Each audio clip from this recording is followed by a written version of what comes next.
Сәлем, достар, қалайсыздар? Осыдан 2 күн бұрын қатты приступ беріп, ауруханадан бірақ шықтым. Қазір ем қабылдап жатырмын. Күндізгі стационарда неврология бөліміндемін.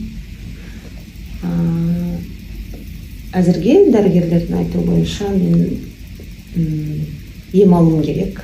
Содан кейін обследованиядан өтем. Әзірге қан талдауын тапсырып қойдым. Енді бұйыртса ертең МРТ түсемін. МРТ-ға түскеннен кейін барып диагноздың барлығы белгілі болады. Сондықтан ауырмаңыздар. Іздеп жатқан жандарға көп рахмет. Мен осындамын. Баршаңызға көп рахмет.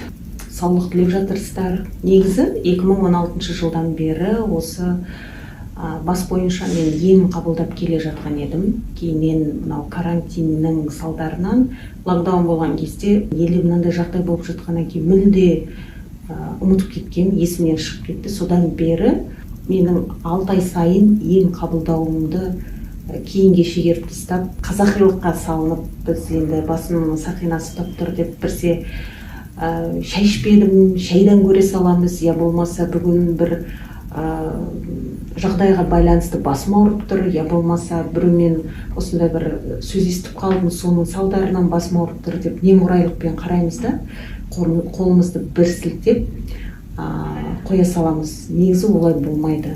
Бас ауырып тұрса, бастың жөні ол мүлдем басқа. Құрметті оқырман, менің айтпағым мынау. Егер де басыңыз ауырса, бұл жерде ауа райының қолайсыздығы, шай ішкеніңіз, ішпегеніңізге тіпті байланысты емес, және қазіргі таңда көп еститінім ретроградный Меркурий деп жүретін жандар вообще ни при чем, жаңа жоғарыда айтқандардың барлығы. Точный диагнозды тек қана МРТ қойып береді. МРТ-ден кейін міндетті түрде дәрігерге барыңыз. Дәрігермен ақылдасып, кеңесіп, ары қарай ем шараларды қабылдаңыз. Ал егер сізде барлығы дұрыс болса, онда керемет.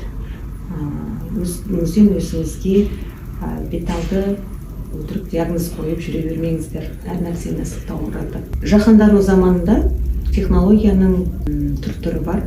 Сондықтан больницаға барып, дәрігерге жүгініңіздер дегім келеді.